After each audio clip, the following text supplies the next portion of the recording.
مساء الفل على حضراتكم. الزمالك بكرة قدام اختبار مهم جدا ضد فاركو الساعة 9 على استاد السلام. الفريق داخل اللقاء وهو متصدر الدوري بعد 3 جولات، وكل التركيز على الحفاظ على القمة.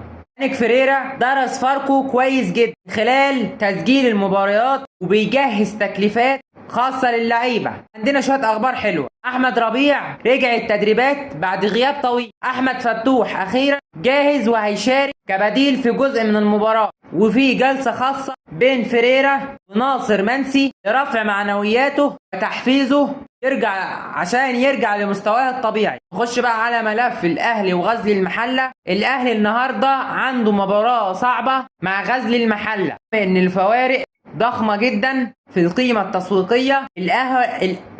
الأهلي حوالي 39 مليون دولار مقابل 2 مليون فقط للمحلة، لكن الأهلي بيعاني من غيابات بالجملة زي إمام عاشور ومروان عطية وياسر إبراهيم ومحمد هاني وغيرهم.